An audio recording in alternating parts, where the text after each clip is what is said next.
Então nesse vídeo aqui eu vou fazer alguns comentários sobre a carteira pública do Bruno Perini, que ele expõe em algumas séries de vídeos no seu canal. E é um vídeo muito interessante, porque dessa série aqui em que eu faço comentários sobre carteiras de outros criadores de conteúdo sobre finanças, como eu fiz com a do Thiago Nigro e com a do Economista Sincero, a carteira do Bruno é a mais diferente da minha, sendo que talvez ele seja dessas pessoas que eu já comentei, a que eu mais tive proximidade, que eu mais já troquei ideias e uma das pessoas mais inteligentes que eu conheci aqui nesse setor. O legal do mercado é que não existe o certo ou errado, existem as formas de enxergar, os métodos que se seguem aqui. Eu vou explicar por que eu mudaria se eu tivesse no papel dele e o porquê. E conhecendo duas formas diferentes de investir, você só tem a ganhar. Então presta muita atenção, porque eu vou fazer primeiro uma análise macro, mostrar como é que tá a composição mais ou menos da carteira do Bruno, o que a gente tem de informações públicas sobre ela. Eu vou te explicar por que ele investe dessa forma, eu vou te explicar o que eu mudaria nessa alocação macro e o porquê, e depois vou fazer alguns comentários sobre a parte mais micro. Esse é um vídeo bem importante de você não tirar de contexto, assistir até o final para entender todos os pontos e aprender mais com duas visões um pouco diferentes de investimentos. Então vamos começar aqui com uma sequência de stories do Bruno que ele mostra a composição macro da sua carteira. Dias atrás ele mostrou que 83% da carteira dele estava alocada em Bitcoin, ó, vou deixar aqui o print dos stories, e depois ele explicou um pouco mais sobre isso, dá só uma olhada. Não, porque 80 não é 100. E além disso, tem outro ponto também, que eu já citei várias vezes, alguns não lembram, outros estão chegando agora, então talvez não saibam, mas esse valor que está alocado é o meu dinheiro no mercado financeiro. E nem todo o meu dinheiro está no mercado financeiro, porque nem só de mercado viverá o homem.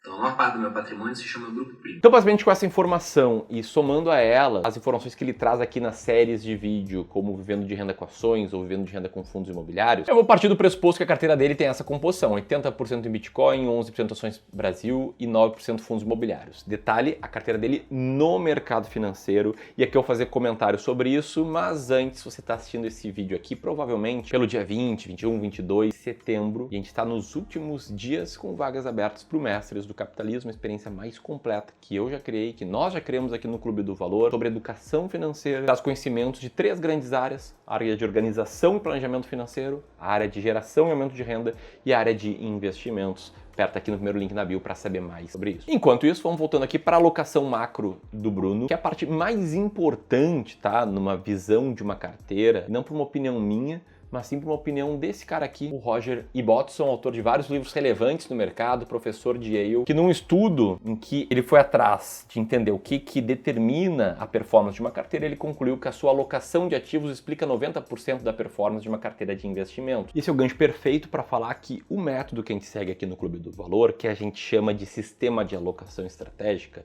ele se baseia em, primeiro, a gente desenhar uma alocação de ativos do investidor. Aqui eu estou trazendo um exemplo na tela, né, uma alocação mais arrojada, com 75% de peso em renda variável e 25% em renda fixa. Um detalhe aqui, tá, é que a alocação vai variar de pessoa para pessoa com base nos objetivos de cada pessoa e com base na tolerância ao risco de cada pessoa, mas começa, né, pelo desenho de uma alocação de ativos clara, para depois fazer o que a gente chama de rebalanceamento, que é a cada 3 meses dar uma olhada em como é que está a tua carteira, comparar ela com a alocação-alvo e fazer os ajustes necessários, seja usando novos aportes para comprar as classes de ativos que estão com peso inferior ao alvo, seja vendendo classes de ativos que estão com um pouco mais de peso do que o alvo para comprar classes com peso inferior. E falando da carteira do Bruno, nesse momento, a macroalocação dele está extremamente concentrada em Bitcoin. E ele explica os motivos para isso. É muito importante você entender os motivos para não sair copiando e eventualmente cometer um erro, que é correr um risco excessivo com o seu patrimônio. Os motivos que o Bruno explica são, primeiro,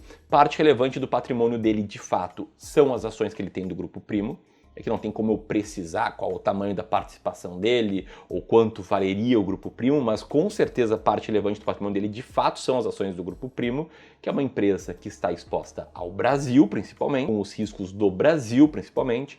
Depois, ele comentou que tem vários imóveis no Brasil que estão localizados no Brasil e não tem como levar para outros locais, e que por isso ele quer manter na parte de investimentos um peso maior em ativos que estejam atrelados ao exterior. E o Bitcoin, ele é uma moeda, uma commodity, um ativo que é dolarizado. E além disso, eu tenho também imóveis no meu patrimônio.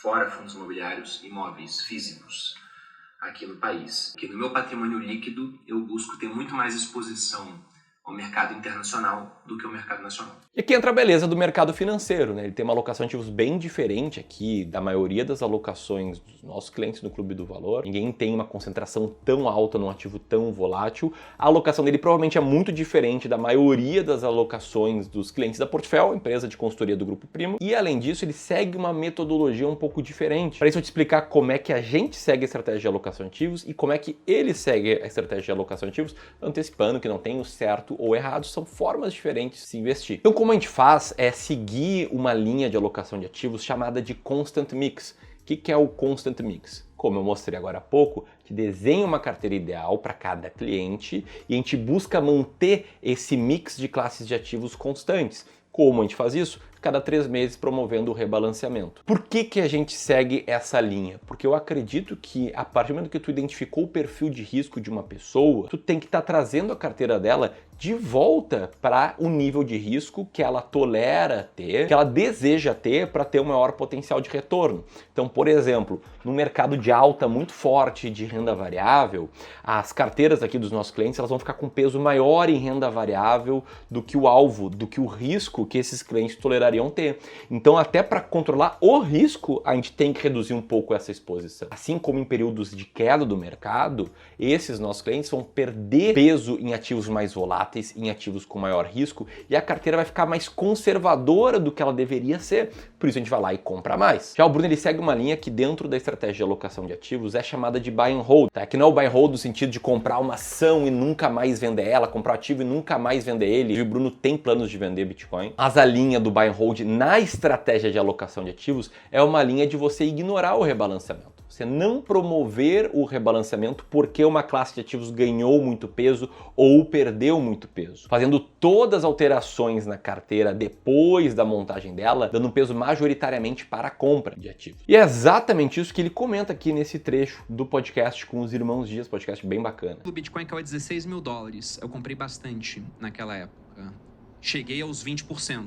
Só que ultrapassei um pouco aquilo. No final aquilo foi crescendo e hoje o que a gente tem é que ele está ocupando quase 80%, eu fui comprando... O que ele falou? Pô, o peso-alvo dele em Bitcoin era de 20% da carteira e na última queda maior do Bitcoin ele foi comprando mais e comprando mais, foi ultrapassando um pouco o peso e com a alta recente do Bitcoin ele ganhou proporção na carteira e chegou lá até 80 e poucos por cento. E manter esse ativo com peso muito grande é uma linha um pouco diferente da que a gente segue, porque eu acredito que é bom você ir realizando um pouco o lucro naqueles ativos que estão crescendo bastante, para que justamente sua carteira não assuma um perfil de risco maior do que o desejado. No caso, a carteira do Bruno, ele tá com um risco bem elevado, um potencial bem alto, mas também com um risco bem alto. Agora um disclaimer, para ele isso funciona, né? Ele vive do mercado financeiro e tal, e há quanto? 7, 8 anos produzindo conteúdo sobre o mercado financeiro. Ele é sócio de uma empresa no mercado financeiro. E ele sabe que essa concentração excessiva em Bitcoin, ela não é saudável, ela traz riscos, inclusive ele deixa claro que não vai ser assim para sempre. Um outro ponto também que é importante salientar é que essa exposição, ela não é uma exposição que eu sempre tive.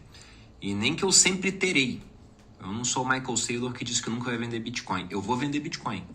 Tem um momento onde eu farei isso, os alunos do Viver de Renda, até a turma 25, para 26 eu não expliquei isso ainda, mas eles sabem quando eu irei vender.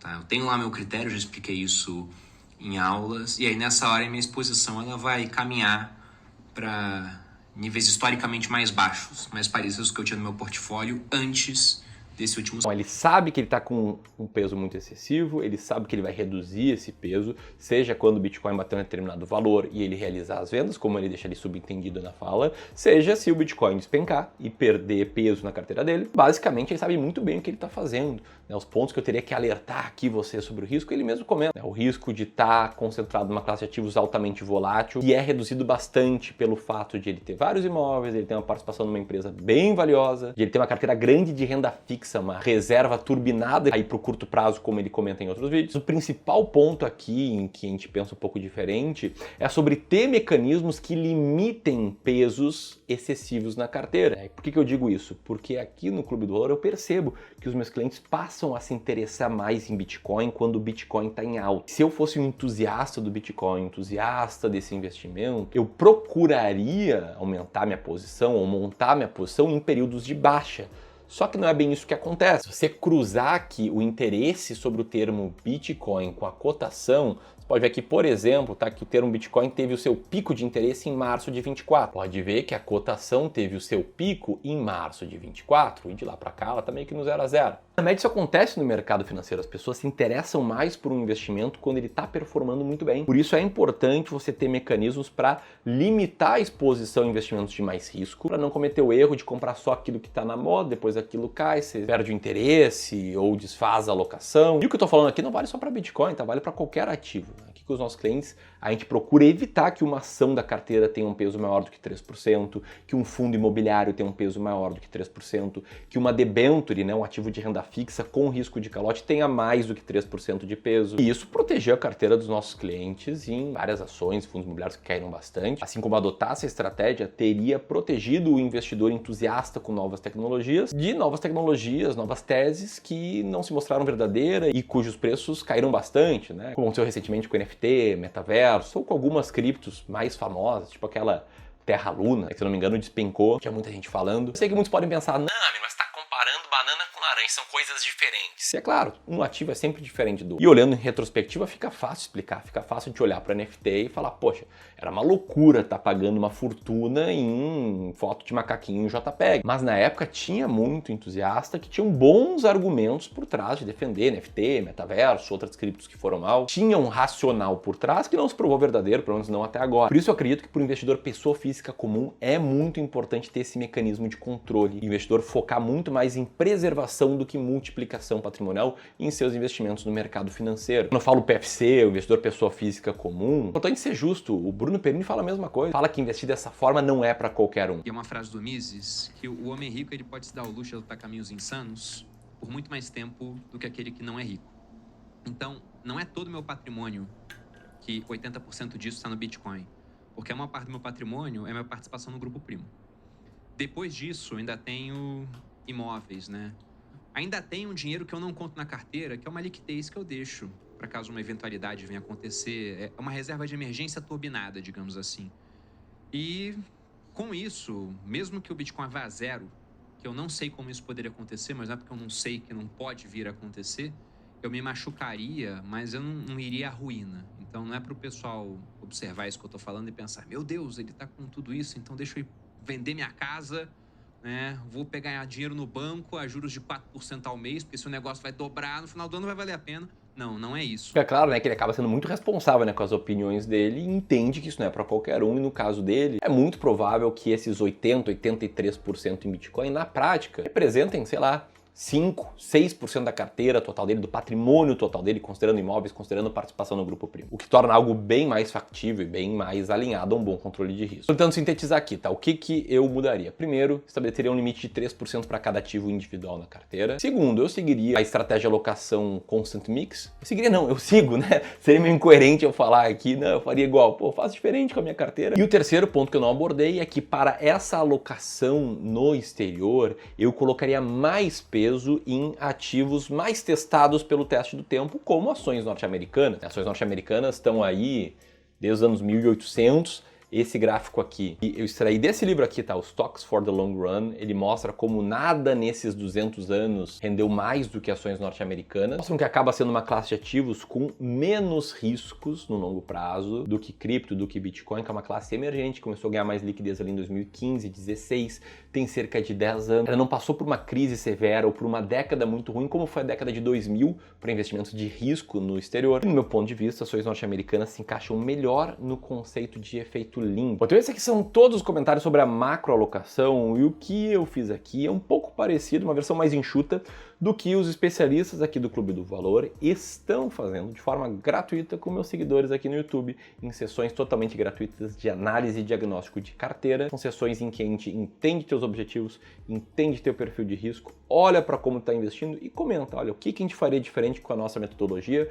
e por quê? Sem que a gente se posicione como donos da verdade, mas para te trazer uma segunda opinião que, se você gostar, ao final dessa reunião você vai poder nos contratar para te ajudar a tomar melhores decisões de investimento. Se você quiser passar por uma sessão de análise de carteira, tem que preencher um rápido formulário de aplicação, demora menos de 1 minuto para preencher. Esse é o segundo link aqui na descrição ou o link deste card aqui. Enquanto você vai fazendo isso, vamos aqui olhar para a análise micro da carteira do Bruno. Isso aqui ele mostra publicamente, bem aberto, né? Ele tem uma parte em ações, majoritariamente em ações brasileiras, um pouquinho ali de VVB11 e uma parte também em fundos imobiliários com 8 ativos. Aí aqui, de forma geral, ele tem uma diversificação micro muito boa. Nenhum ativo tem um peso muito relevante dentro dessas carteiras individuais. Ele tem a tese de gestão ativa, ele acredita que você consegue escolher ativos que vão superar o seu benchmark, que é muito alinhado com a forma com que a gente pensa. O Brasil é um país de educação fraca, o que acontece é que o pessoal não sabe interpretar.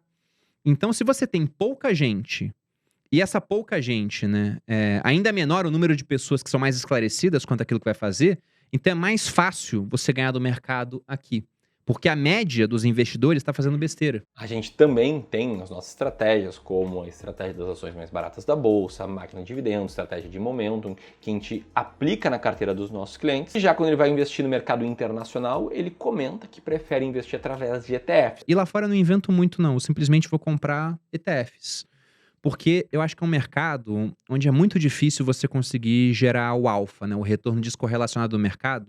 Que está super alinhado com a minha forma de pensar, é a forma mais simples de se investir no exterior, é via ETFs. Eu publiquei, inclusive, recentemente um vídeo bem completo sobre o ETF VVB11, recomendo que você assista, vou deixar o link dele aqui também. E não adianta eu ficar aqui esmiuçando ação por ação da carteira dele, porque o peso na carteira de investimentos acaba sendo realmente pequeno, né, que é uma carteira muito concentrada ali em cripto, como eu comentei bastante aqui ao longo do vídeo, e na carteira global dele, considerando a parte de curto prazo, considerando a participação no grupo primo, considerando os imóveis, o peso ainda é menor. As linhas gerais que a gente vê ali são ações de empresas em setores perenes, com peso bem controlado em cada. É que ele deve ter um racional muito bem embasado para explicar cada uma dessas compras. E aí, trazendo aqui para a solução, o que eu faria? Eu faria exatamente o que eu faço na minha carteira. Definir uma alocação de ativos alvo e seguir essa alocação, faça chuva ou faça sol. Em condições normais, o Bitcoin ele teria que ter mais ou menos 20% da carteira. Aí você teria outros 80%. Então, me colocando no lugar dele, né, que é um entusiasta em cripto, entusiasta em Bitcoin, sabendo que o meu limite ali seria 20%, eu traria essa posição de volta para 20%.